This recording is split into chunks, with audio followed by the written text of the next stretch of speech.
Winner कौन? आपस में दोस्तों में वो रंजिशें आना लाजिम है। वो तोड़ने आए थे मेरा मिट्टी का महल, लेकिन बेटा मुमताज का इनका ताज छीनने आया था। बस वही है कि मुझे टनल के बाहर सिर्फ बिग बॉस ही भेज सकते थे, और आई एम वेरी हैप्पी।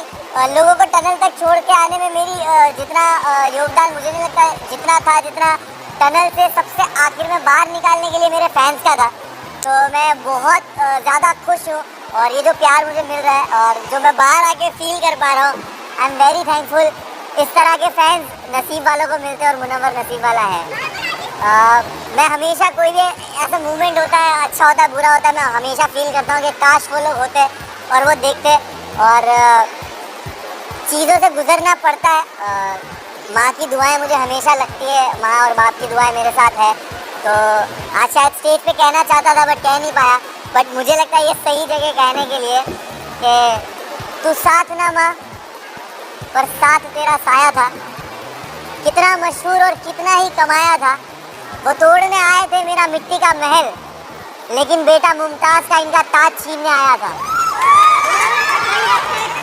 भाई मैं जैसे बोलना चाहूँगा, गेम ऊपर नीचे होना, वाइल्ड कार्ड का आना, मैं अपने जब काम का अपनी कामयाबी का क्रेडिट खुद को देता हूँ, तो मैं अपने फेलियर का भी कभी भी किसी और को जिम्मेदार कभी नहीं ठहराता।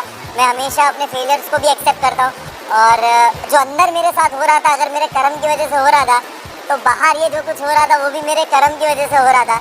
तो कहीं ना कहीं इंसान इस तरह के प्लेटफॉर्म पे जब आप किसी प्राइवेट चीज़ें और पर्सनल चीज़ें आती है, आप उसके लिए रेडी नहीं होते हो, बट कहीं ना कहीं मुझे जो सपोर्ट और प्यार मिला है वो जानते हैं मुझे, और उन्होंने हमेशा मुझे चीज़ों में देखा है।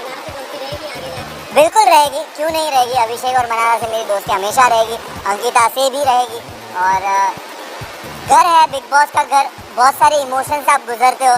मैंने कभी नहीं सोचा था कि मैं ये सब फील करूँगा। वहाँ पे बहुत सारे इमोशंस थे, और ख़ास करके दोस्ती को लेकर आपको एक वक्त किसी से नाराज़गी होती है, मिसअंडरस्टैंडिंग होती है, कम बात करना या कभी झगड़ों की वजह से, और बहुत सारे लोग गेम खेल रहे होते हैं। तो आपस में दोस्तों में वो रंजिशें आना लाजिम है, बट एट दी एंड आपको रियलाइज़ होता है कि जो रियल रिश्ते हैं वो घर के बाहर भी रहते हैं।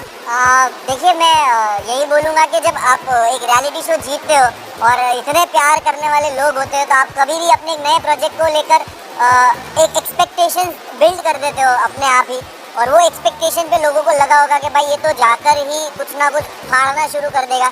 तो मैं हमेशा से सुनता था, समझता था कि बिग बॉस घर क्या है। कहा जाता था सिविलाइज तरीका, कहा जाता था कि घर में हो आप, घर में ऐसे बिहेव करते हो, अपनी लैंग्वेज पे काबू। तो मैंने दायरे मेंटेन किए, कभी किसी को पर्सनल अटैक नहीं किया, ना कभी किसी को गालियाँ दी, और मैंने हमेशा एक ऐसा जोन किसी के साथ रखा कि बात करके जब चीज़ें सुलझ सकती है तो मैं उलझाने वाला इंसान हूँ नहीं।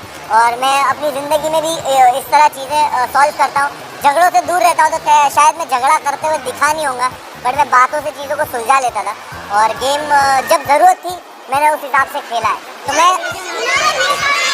जब बिग बॉस गया था तो मैं ट्रॉफी लेने ज़रूर गया था, लेकिन जब मैं अभी बिग बॉस से बाहर आ रहा हूँ तो सिर्फ ट्रॉफी लेके नहीं आ रहा हूँ।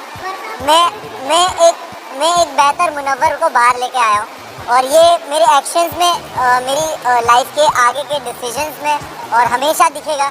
मैं बहुत ही ग्रेटफुल हूँ, मुझे रिग्रेट नहीं हो रहा उस जर्नी में। मेरे साथ जो कुछ भी हुआ, मुझे किसी चीज़ का रिग्रेट, अफसोस नहीं है। मैं बहुत ग्रेटफुल हूँ ये सोच के कि मेरे साथ ये जो आजमाइश थी, जो एग्ज़ाम था, टेस्ट था, वो ऐसी जगह पे हुआ कि जिस जनता ने मुझे बनाया है उसी जनता के सामने मैं मौजूद था, कटघरे में था, और तब भी उन्होंने प्यार दे के मुझे हाथ दे दिया। कि जब मैं लड़खड़ाया भी तब भी हाथ दिया कि ठीक है, हमें तेरा वो ज़ख्म नहीं देखना, उसके अलावा का जो पूरा जिस्म है जो खूबसूरत है उसको देखा, और वो ज़ख्म पे ध्यान नहीं दिया। तो उसके लिए बहुत बहुत शुक्रिया सारे फैंस का।